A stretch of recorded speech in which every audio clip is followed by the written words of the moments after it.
This is WPSL Port St. Lucie, the talk of the Treasure Coast.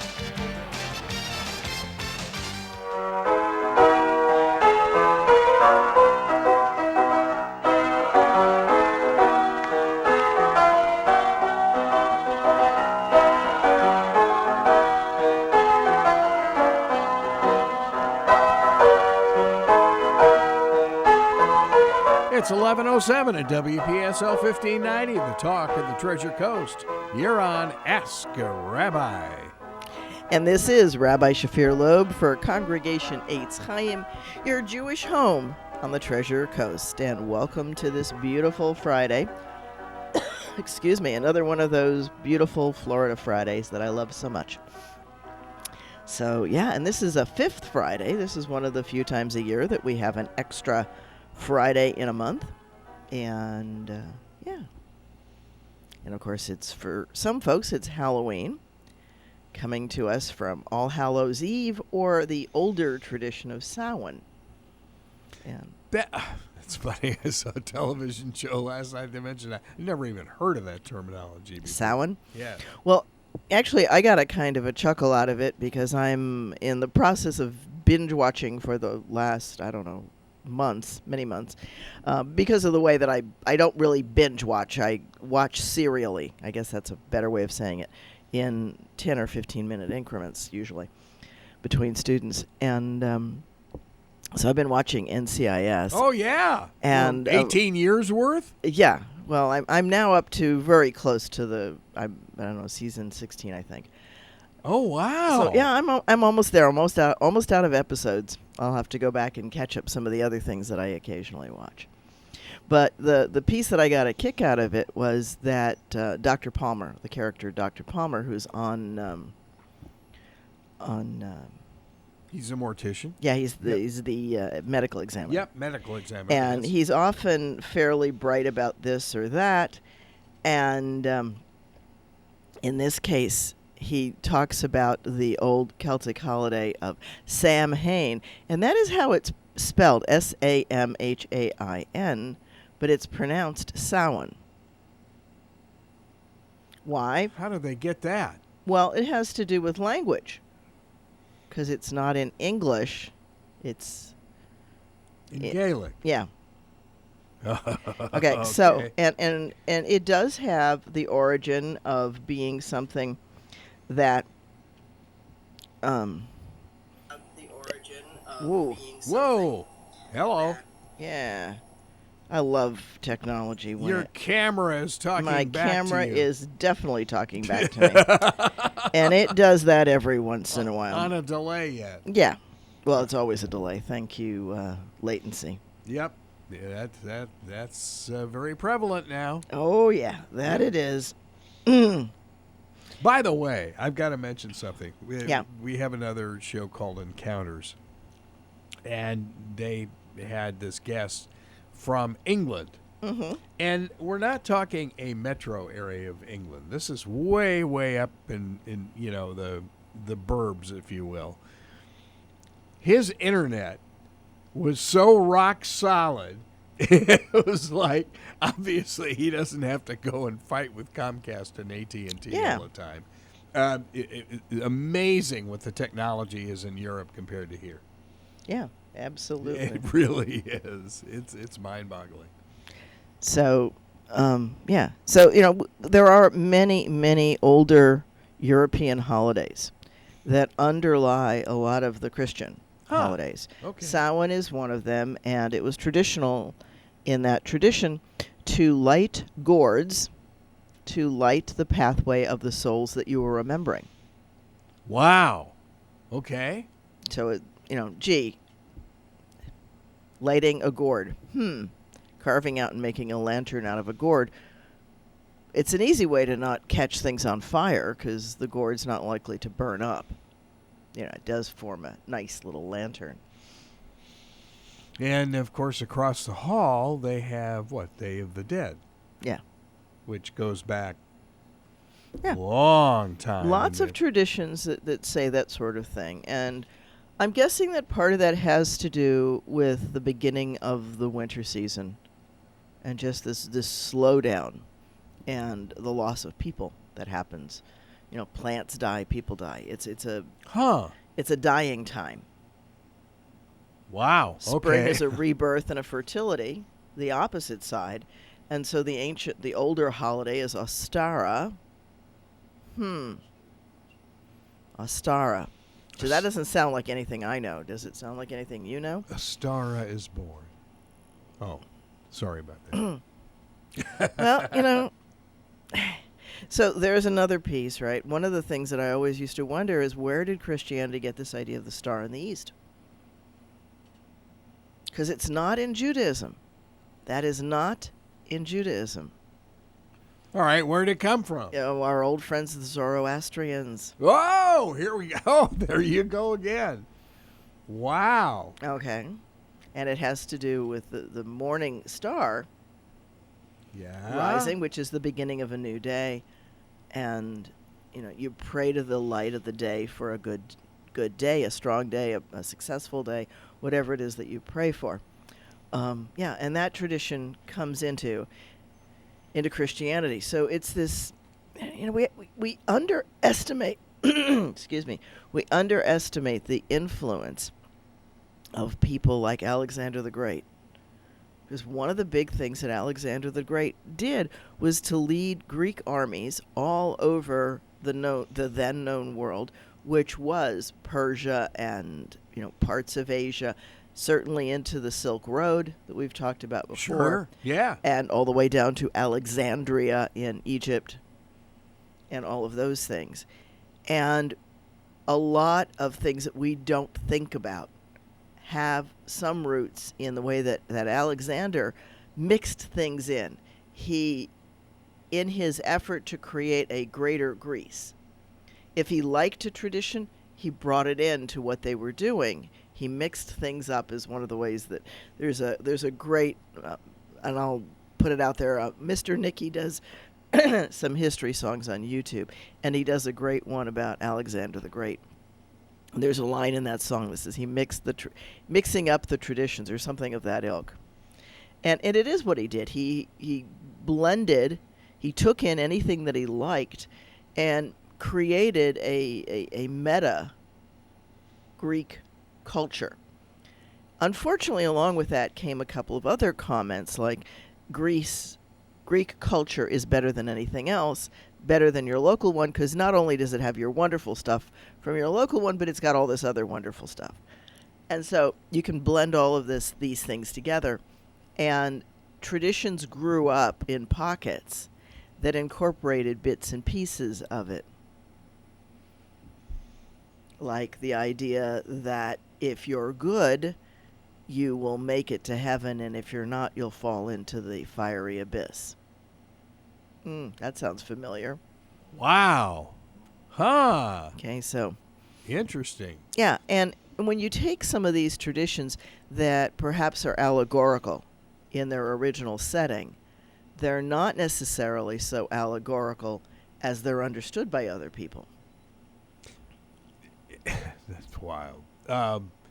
We had a prof at Loyola who was a Greek Orthodox priest. Mm-hmm. And they do things a little differently. Oh, very much so. And he said our roots are traced back to the Zoroastrians. Yeah. Even more than the Christians. And I'm thinking, of course, back then I had no idea. But, I mean, listening to you, it's like, wow. Also sprach Zarathustra. Yeah. It's all blended. It is all blended. And, you know, and some of it is also what I would call organic.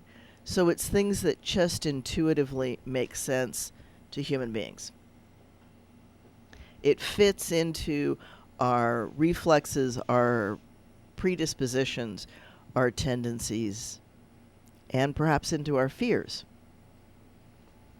You know, the kind of, you might as well believe in it because if it's not true, oh well, and if it is true, you better believe in it kind of logic, which, you know, is shaky at best, but a lot of people fall into that because of fear. So let's shift and look at another tradition that really is kind of funky, and we pick some of these weird things up over time. But let me first finish up with Greece and Aristotle. So, of course, Greece eventually falls to Rome, and Rome takes over. But in the East, they still use, especially in the East, they still use Greek soldiers, and they still bring in all of this now becomes Greco-Roman culture. And the law in the books in Rome is Mageus, which is anything to imply or state that anything is equal to or better than Roman culture, which now includes all of the Greek stuff, is a capital crime, which means you can be killed for it. Yeah. So, and that's where some of the first century Judea becomes so challenging, because when you say that God should be king, now you're challenging the emperor. Ooh. Yeah. And you're guilty of a crime called Mageus. Not sedition, but Mageus. Slightly different, but related. And it's a capital crime. So you can see where some pieces might connect in. And as people, therefore, move some of their beliefs and their traditions more underground so as to not be killed, which, I would think is a reasonable desire for most people. And religions are deep. They're inside us. And just because some emperor or some soldier all decked out in red plumes says don't do it, doesn't necessarily mean that you're going to go against family traditions. So, yeah, things do become more covert and more secret. But it works on Netflix. It does work on Netflix. Absolutely. So the other thing I was going to talk about related to, and one that's always kind of fascinated me, is the lucky rabbit's foot, which clearly is not lucky for the rabbit. Right. Well, no, not all four legs are equally lucky. The lucky foot. Come on. I'm serious. Wait a minute. Oh, you should hear what it takes to be a lucky rabbit's foot. And you'll see how intertwined and twisted this is with many things. It's the left hind foot. It was originally of a hare, which is, of course, a large rabbit, and it eventually migrates to all rabbits. But here's the, according to Professor Bill Ellis at Penn State, in order to be the lucky rabbit foot, according to the literature that he's researched, the rabbit has to be slaughtered at exactly midnight on a Friday the 13th, perhaps a rainy one, it gets better, in a country churchyard, and the rabbit must meet its end at the hand of a cross-eyed, left-handed, red-headed, bow-legged Negro riding a white horse. Whoa! And he probably got $100 million federal grant for that study. Well, that kind of, I don't know what he would have gotten or not gotten, but he's not the only one who talks about it. It's on the History Channel, and it's on a number of different places that look at some of these talismans and things that we have. And I was thinking about how can that be considered lucky when, aside from all of these things, let's think about what it has to be a Friday the 13th. Well, that's, of course, the Templars, right? Because the slaughter of the Templars happened on a Friday the 13th. That's where Friday the 13th being unlucky. And so I usually tell people it's not really unlucky unless you're a Templar, which we don't have too many of anymore because that raid was rather successful. You mean the Knights of the Templar? Yeah. Yeah, those folks that the church went against. Underground Vatican Yes. type thing. Civil war inside the church, and they lost. is the simple way to put it. Yep. Right, but so you take all of this stuff and look at the all of the superstitions wrapped into this one on this poor rabbit losing its left hind leg.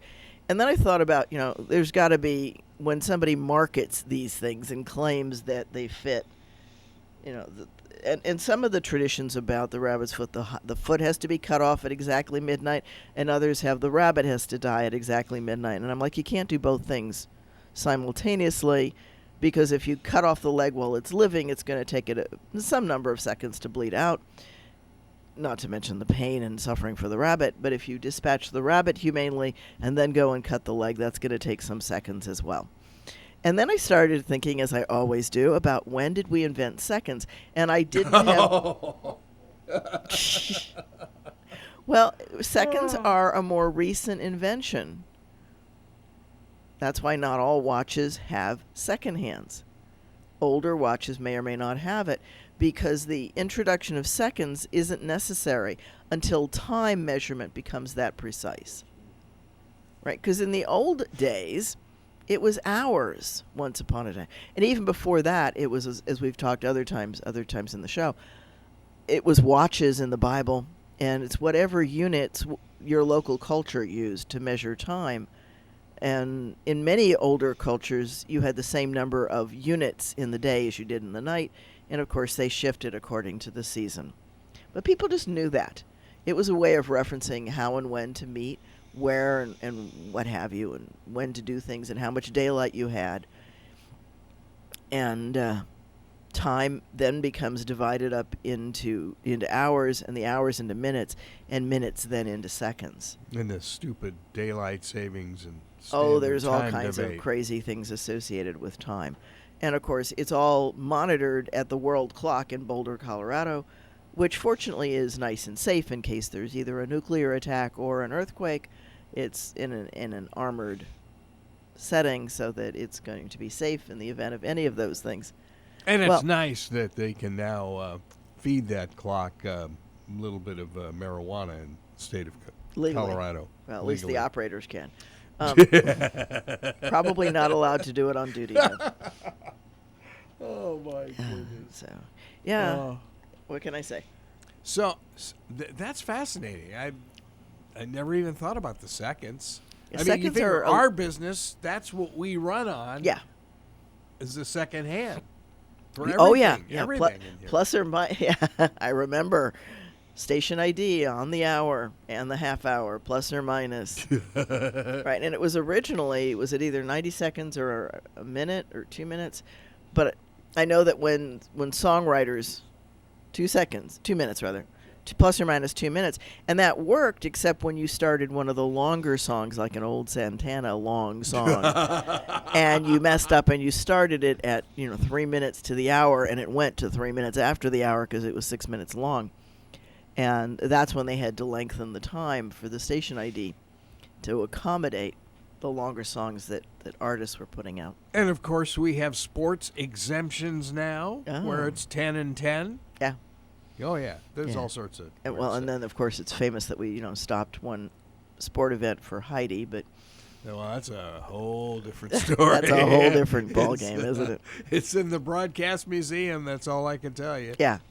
So anyway, I was thinking about this rabbit's foot, and I guess there's so many things, so many bad luck things that have to happen to make this poor rabbit lose its left hind leg. And of course, once you've got it dyed purple and hanging on your keychain, you have no idea if it's either real or which of the various 4 paws it might be. And I sincerely doubt that marketers care.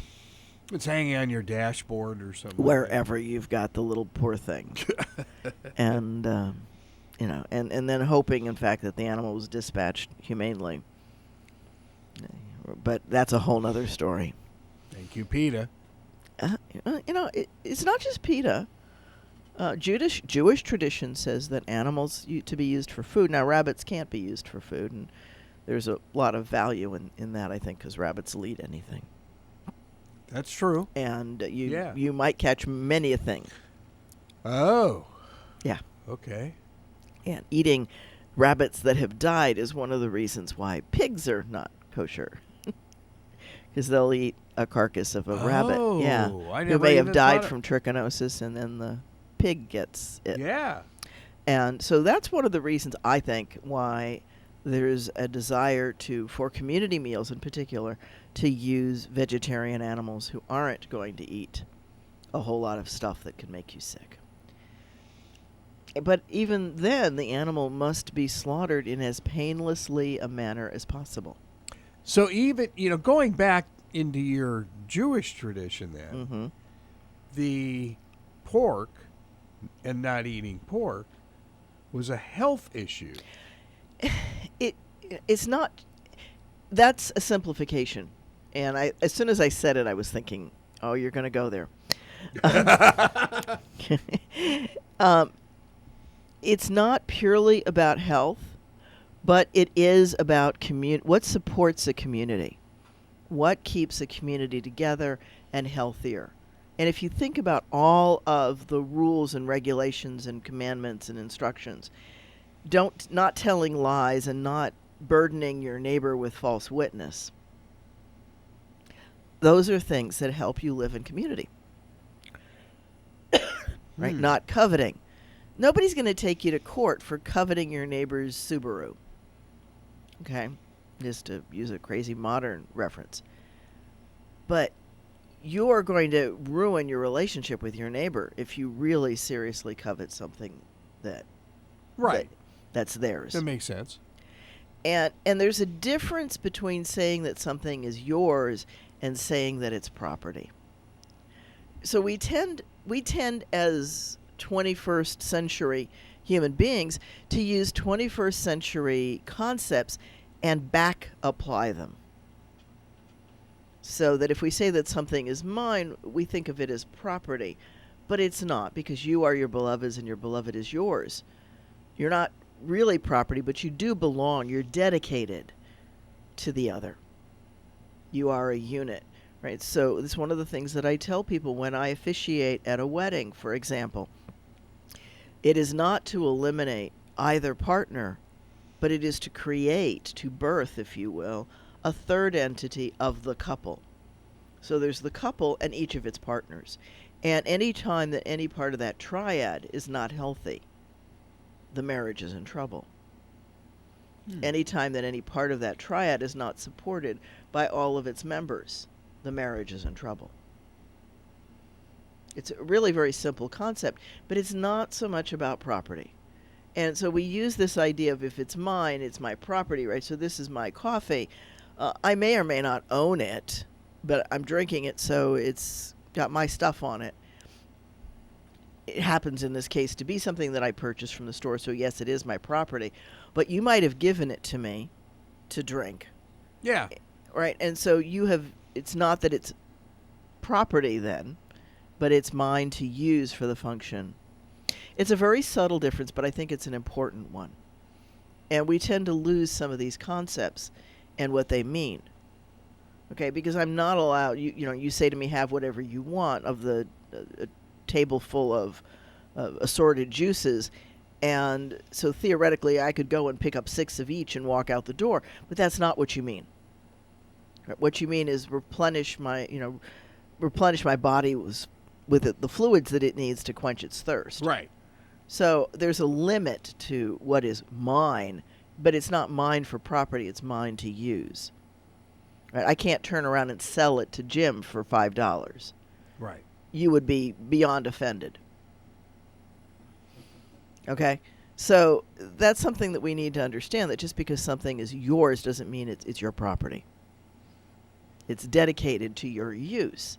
That's a difference. Wow. It's a subtle difference, but it's real. And it's in our social contract, and we sometimes miss that point. So that's part of what's going on in some of the background. But yeah, we always pick up some of these pieces and traditions, and they come up and down the Silk Road just like everything else, and they go up and down throughout the Roman Empire, and they get distributed by people who travel and migrate within that realm. And one of the things that I have found interesting as I study cultures and things like that, for example, the use of silverware. European use of silverware is different than American use. In America, we take a steak, we put our fork in it, we cut it, we put the knife down, we transfer the fork to our right hand and raise the right hand, because we have an even worse habit with left hands. than they do elsewhere. Yeah, I'm a southpaw. that's right. So, but we don't want southpaws using their southpaws culturally. And so the Oh, use of the please. silverware. So the use of the silverware became, you can hold the fork to cut with it, but you're not going to bring it up to your mouth. Because you might not be all that clean underneath your fingernails. But never mind. And in Europe, what they do is they hold the fork with the left hand, cut with the right hand, and then use the left hand to bring the food up to the mouth. It's a more efficient use. Why is it different? Because silverware came in after the American Revolution. So Really? That late? That late. Silverware is very recent. And, for example, if you go into Colonial Williamsburg, and I always recommend a trip to Colonial Williamsburg. Yeah. To anybody who's not been there. And I understand that the foundation just is doing what Disney does. They turn you upside down, empty your pockets, and hopefully send you on your way smiling. I get that. But at the same time, they also are doing some really important research. And the what Disney calls characters, they call interpreters. And the interpreters are set in 1774, 75. So revolution's in the air, but everybody you're talking to is a British subject. In the colony, Sure. in the British colony Right. of Virginia. And tobacco's their main cash crop, and there's all kinds of other things going on. The Church of England is the required church, and I love that the Jewish doctor who lived in Williamsburg was a member of the Church of England. Clearly, it wasn't quite the same thing as membership in a church is today. Baptist was the new and radical Christianity on the scene, and wasn't very well liked by a lot of people, but itinerant preachers were coming in and out of town, and they answer a lot of those kinds of things, and they've developed a lot of traditions that were popular then. Back in those days, your knife would have been a broad thing, because you might have used either your bread or your spoon to hold the meat. But meat was often cut into bite-sized pieces served in stew, not served as a T-bone. People used their hands to eat a lot more. And that's where the old idea of scooping up your vegetables with your knife, if your spoon wasn't handy. I've seen that in movies. Right. Yeah. If your spoon wasn't handy, you used a knife. People tended to carry a spoon or a knife with them. They might have had a sharp knife, but they'd also have a dinner knife if they could afford one. Forks were very dangerous. They were very sharp, and you wouldn't have stuck one in your mouth for fear that you would have punctured your tongue. They were used in the kitchen. They looked much more like the big kitchen cooking forks with the sharp tines. They don't become smaller until the cuts of meat become bigger. See, I would have thought the Brits or the French had that long before No. 1700. No, silverware is you might have a spoon because that's going to help you eat a lot of things, but people did a lot of eating with their hands. They used bread to grab things, and hands were a lot scuzzier than they are today. P.S. So was dysentery. All right, for two reasons. One, there also were not refrigerators, so meat, and that's where the peas porridge hot, peas porridge cold, peas porridge in the pot. Ooh. Yeah. Right, because you would have a pot in the hearth, in the fireplace. Yeah. That thing that Snow White brings out, right, uses a stick to bring out from the hearth. That was a common way of cooking. And so you kept the porridge going, and people, when they were hungry, would come in, bring it out, lift the lid, scoop out some food into a bowl, and probably use bread to sop it up. Peas porridge hot, peas porridge cold when the fire goes out. Or if it's a hot day and you don't want to run a fire in the house. The cooking might have taken place in a building outside the house, though, that was the kitchen. Wow. Yeah, the kitchen was not typically in the home. It was typically behind the home, run by slaves, supervised either by the head of slave or one of the kitchen master, and probably answerable to the woman of the house. Then fast forward to Ray Kroc. So now our kitchens are beautiful centerpieces in our homes, Yeah, they are. and very very different. But they originally were out back, behind the house, one of the sheds, partially because of slaughtering and sorting other things that were being done as part of the meal preparation. Because before you have it wrapped in plastic and in the supermarket shelf, you walked your dinner to your dinner. And it's No, I get that. Yeah. Sure. it was the easiest way to bring. Well, with no refrigeration, you bet. And you wanted it fresh. Yeah. So, yeah. And probably really important back then to cook it well, because we didn't have refrigeration and things like that. No leftovers. Yeah. One of the cookbooks that I really liked out of Williamsburg was how to cover the taste of old meat. Kind of an interesting piece, right? And as I said, dysentery, very, very common, and a common reason for people to be ill, because the food just was not anywhere near the level that we are. Refrigeration is a very modern invention. And I actually had met some of the people who were responsible for pushing New York to require restaurants to refrigerate their meat. Wow. Really? And it's one of the reasons for the delicatessen meats. If you think about it, they don't need refrigeration. It's one of the reasons for delicatessens. Right? Salamis don't need refrigeration for weeks because of the way they're smoked and cured. Pastrami doesn't need it because it's cured. Yeah. And that's what people don't get. Right? Curing is a way of processing food. And so we do have somebody on the line, I believe. Okay, and that is Curtis in PSL, Port St. Lucie. Thank you for calling in, Curtis. Yeah, good morning, Rabbi. Good morning. Yeah, it's quite refreshing to hear you put together the times and the dates and in the period of time from the 1700s, and all the information seems to be right on target. Well, thank you. How did you accumulate all of this knowledge? How did I accumulate all of the knowledge? And thank you for recognizing that I am very careful in trying to be as precise as I can about it. So some of the knowledge is from living, some of it is from a degree in religion, and because I have taught world religions and religion in the U.S., both at IRSC, and I also teach a number of other subjects. So it's a lifetime of study, and it's in some of the fields where I've done some research.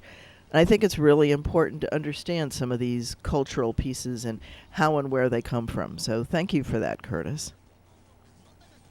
Yeah, and another thing I appreciate is that not only to the Jewish community, you're speaking to everyone. Thank you for that. History in this country as it applies to most people, not just one group of people, and I appreciate that too, because I've been trying to find out everything I can find out about colonial Williamsburg. My brother lived up there, so we visited all the slave quarters and everything else that was there. Yeah. And it was quite a period in time and how it all went together and how the British put it together. Mm-hmm. And for what reason, and how it's still holding on to us today. It is. It is. So let me recap that just a second, Curtis. You were talking about, because some of the folks don't hear you, they only hear me because of Facebook. And so what Curtis had said was that his brother lives in or near Williamsburg, and that he's been there and he's visited the slave quarters, and they are very, they try to be as authentic in renovating and what's the word? Not rehabilitating, but to bring back the old buildings back to what they were and how they were used, and to teach the culture and revitalizing. That's not the word. There's Restoring? Restoring. That's the word There I'm we looking go. for. Yeah, it was sometimers. Sometimes I can remember it and sometimes I can't. And I've always had that, folks. And yeah, it probably means someday I won't. So Curtis was talking about the authenticity of Williamsburg, and it is an amazing effort that they do. And I agree with you, Curtis. We should spend some time going there. When I lived in Ohio, we used to go there very often. I have a sister who lives in Norfolk, and my niece lives in Norfolk. So visiting that part of the world, my husband and I both fell in love with it. And thank you for saying that I talk not only to Jews, which is true, because we're part of a larger community. Judaism is just a subset group with a special interest. And of course, that can bring up the question of, are we a people? Are we a religion? What exactly is Jewish? But that's for another week. We're not going there this week. And so, yes, Curtis, I do try to talk to everybody that I can. And to me, it's just a personal thing that I want to be as accurate and I want to be informing. So thank you for appreciating that. I really appreciate your call. Thank you. And if I can comment on one more thing. Okay, one last thing. Okay. And getting back to the pork. In the 1600s and even before, the people that came over to the colonies from Africa didn't eat pork either. Right. But that was the part of that was the animal that was given to you to eat. So the saying became, God bless the germs. Yeah. Because it was a filthy thing in our way of thinking at that time. And it. Go ahead. Yeah. So Curtis is saying, for the folks who don't hear him, that Africans traditionally didn't eat pork back then. And if you look at the Middle East and Africa, that whole area doesn't eat pork as a rule. Pork is much more common in Europe. And it's always been considered the poor man's meat because it'll eat garbage and survive. But, you are what you eat. And Curtis also said that one of the comments that when pork was fed to the slaves and they didn't have any choice was bless the germs, because they didn't have any choices. And that's true. And now people love bacon. So times change. So again, thank you for your call. Yes.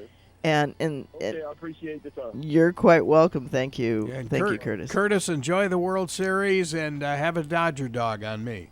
There you go. I'm sorry. Down, boy. So, but this is as good a time to say that if you do enjoy what I have to say and you think this show is worthwhile, please consider sponsoring an Ask the Rabbi one or more episode. We're looking for sponsors. You can call the station at 772-340-1590, and they'll be glad to tell you how to help sponsor.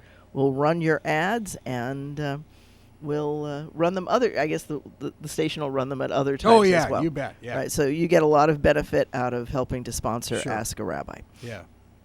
So I would greatly appreciate that. And so thank you, Curtis. Part of along with being a rabbi of Congregation Eitz Chayim on the Treasure Coast, which I love it dearly. It's been 7 years now. I'm also a professor at IRSC and at Kaiser University. So go Seahawks. There you go. And it's very interesting that Curtis brought up the fact that I didn't realize about the Africans, and then of course she said the Africans in the Arab community doesn't eat pork either. So, yeah. Particularly where in and around the equator. Right? Not a good community meal is pork. Just because of the way pigs live. They're pigs, folks. Okay, and John is calling on line 1. Hi, good morning. Hi, John. Thank you for calling. Oh, my pleasure. I've got an appointment at 11, so I'm going to ask you a couple of trivia questions and then listen to you on the radio, if you don't mind. Okay, that's fine. How many people were killed in the Boston Massacre, which started the Revolutionary War? That's a good question. So John asked the question of how many people were killed in the Boston Massacre. And I honestly do not know the answer to that question. Okay. Well, for a small amount of money, I would be very glad to. Actually, 5 people were killed and maybe a half a dozen injured. Okay. But the other thing is 5 people killed and a number, maybe a dozen injured. Okay. Yeah. I worked in a bank building because I lived right outside of Boston. And the plaque was right on the ground, right next to the building where the massacre took place. Mm-hmm. The other thing is anti-disestablishmentarianism was against the tearing down of the Church of England. Mm-hmm. Just a couple of trivia things, that's all. The other thing is, I'll be listening next Friday. Hopefully I won't have an appointment. But I'd like to know why you chose to be a rabbi. Oh, okay. And you don't seem to be, what's the word? Fire and brimstone. You're not, forcing it on anybody, and I appreciate that. Okay. Well, thank you, John. Okay, so John's going to run to his appointment, and he's going to listen. So thank you, John. His comment was, one of his comments was about anti-disestablishmentarianism, one of those nice long words that we used to talk about in school because it's long. And that was being against the removal of the Church of England as the center of things. And as I had mentioned before, in Williamsburg, in order to vote, you had to be a member of the Church of England. So no matter what else you did religiously, you had to be a member of the church. And one of the ways that we know that the Jewish doctor was a member was because he was constantly fined for not coming to services on Sunday. So that's one of the other pieces. When you've got a state religion, is that you can be fined for not going, and you're going to learn about it in school. I constantly tell my students that we are not and never have been a Christian country. It is not a state. It is not the official religion of America and never has been. But we were at one time, and we're losing it now, folks, for a number of reasons. But we were at one time a country where the majority of people belonged to or adhered to one or more forms, many forms of Christianity. And that's one of the reasons why we don't have a state Christianity, was that there was a big section of the population that was Catholic and a big section of the population that was Protestant. And they couldn't agree. It was, in fact, that's why the First Amendment has in it that Congress shall pass no law about religion, because the colonies couldn't agree on which church you needed to belong to. They wanted you to belong, most of them wanted you to belong to a church, a couple didn't. And there are still 7 states in the Union, by the way, where you cannot run for office if you are publicly declared as an atheist. That's a whole different Wait a minute. piece. Yeah. Back up. Yeah. What? There are a number of states where you cannot run for public office if you are an avowed atheist. It's on the books.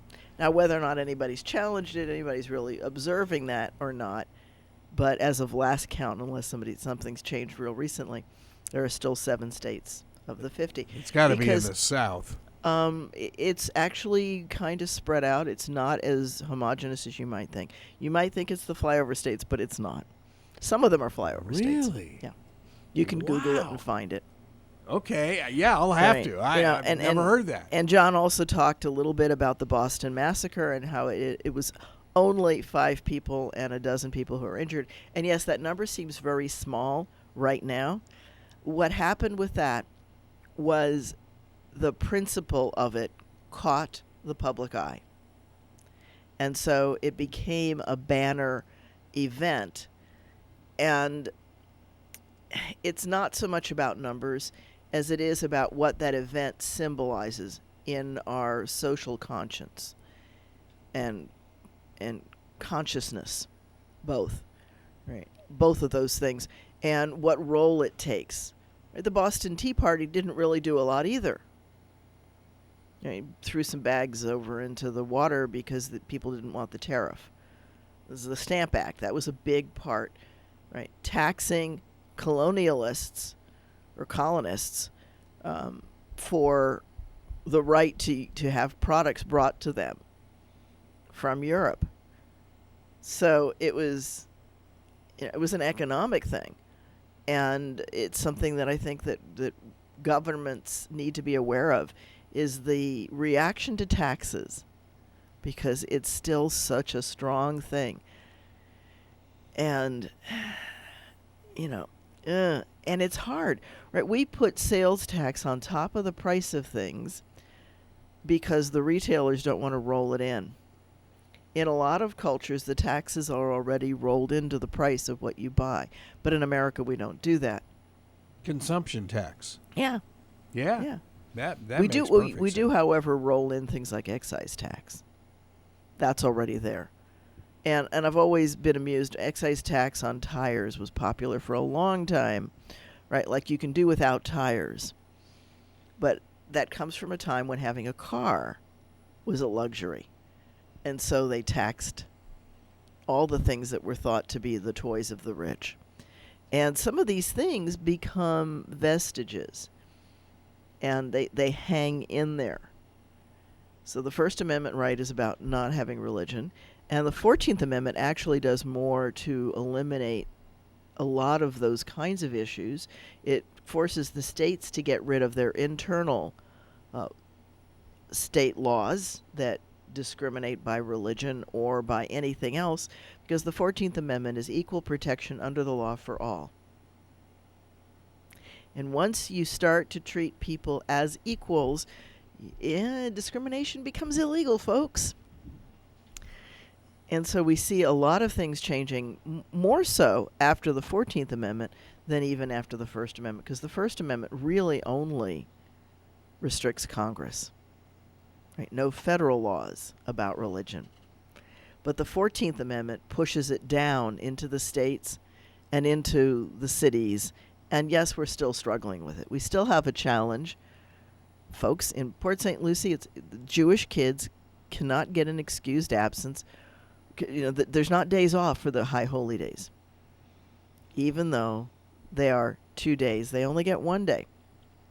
If we're lucky and one of the holidays falls on a weekend, it works out. But if it doesn't, then the kids are forced with having to choose which high holy day. And you might say, well, they always have the choice to not go to school. And that's true, but not when the school rewards perfect attendance. Right. And when they tie so many things into that attendance factor. It's interesting. And historically, on occasion, not, and I haven't looked at the last year or two because things have been virtual, but there were times that it was a teacher day. The teachers still had to go in, and so Jewish teachers couldn't take the day off, even though the students were off. Ooh, I never thought about that. Yeah. Yeah. So there's many, many layers to this. And, it's hard. There are so many different things. And yes, there are many, many different holidays. We're coming up into the holiday season where people say, well, I don't want to say happy holidays. I want to say Merry Christmas. And if you want to say Merry Christmas, say it, and I'll wish you a happy Hanukkah. Right, because that's my holiday. But there's also Diwali. There's many other holidays that occur in this season. Dozens of holidays, depending on who, what, when, where. And so it is reasonable to say happy holidays unless you know which particular holidays the person you're talking to is celebrating. And, I've wished you a Merry Christmas because I know that you celebrate Christmas. And that doesn't bother me. It doesn't feel less Jewish. But I wish you a happy Hanukkah, too. Yeah, exactly. Because, you wish somebody their holiday, and that's just courteous. That's just being courteous. And it's, to me, a comment that we need to address in American society, which is that we do need to be courteous. We do need to treat everybody else as if they are an equal, because they're supposed to be. They, too, are a creation of God. One universe, one God, and all human beings are created by God in God's image according to God's will. We are all perfectly human. We are all entitled to dignity, to respect, common human consideration. And I'm going to end with a piece from Rabbi Daniel Siegel, one of my mentors, who has, and I've said it other times on the program as well, that you are doing God's work when you look around and everybody has God's spark in them. And Ooh, I like that. yeah, when you can see the world, even the people you don't like and don't get along with, and we all have those folks, people who don't agree with us, who don't resonate with our beliefs, but you still have to recognize, and gosh, God, I wish we could get there, a place where we can treat each other with respect, regardless of your political views, regardless of your religious views. We are all creations of the one Creator God, who made all of us, and all religions that have a Creator God, which is most of them. And it's not that Buddhism doesn't have it, because that's part of what Buddha is enlightened to. It's just that it's not as much about the religious practices as it is for him about interpersonal and self practices, how to live your life. And it's not to not consider the rest of the Creator God and the Supreme Being. So there's a lot of stuff that people don't recognize as interconnected. Some of that's thank you Silk Road. Some of that's, the slave trade that brought Africans to the Americas, to North America, to large and much more so to the Caribbean and South America, but more than should have been to anywhere else. The idea that any one of God's creations should be a slave to another is sad beyond words. And but yeah, we saw a mixing of different African traditions coming in, if you will, almost backdoor into America. That's one of the things that I haven't taught religion in America in a few years. It just hasn't been offered. But one of the things that I used to say in that class often was that every religion that came to America, regardless of how it arrived here, changed America and changed that religion. Sure. So it's a handshake kind of thing. One changes the other, and the other changes the one back, because everything cannot exist without some interaction. And it is only through that mosaic, not a melting pot. The melting pot assumes everything becomes one homogeneous thing. And I don't think that's the healthy way. We wouldn't be strong human beings if all of our cells were liver cells. We live best when we have a strong liver, a strong heart, good blood circulation, etc., strong muscles. Everybody needs to be what they are. It's the mosaic of life. And that's how we can be the healthiest one race. Doesn't mean racism doesn't exist. Unfortunately, it does. But we are one race. And on that note, I wish everybody a cheerful weekend. And if you practice Halloween, have a great Halloween. Treat the kids well. It's become a fun holiday in America. And let's do that. Let's enjoy each other and community, and let's keep it safe. This is Rabbi Shafir Lobb for Congregation Eitz Chayim, your Jewish home on the Treasure Coast. www.eitzchayim.org, or on the old Facebook or the new Megaverse, wherever you choose to find us, and that's where we're streaming. Bye-bye, folks. This is WPSL, Port St. Lucie.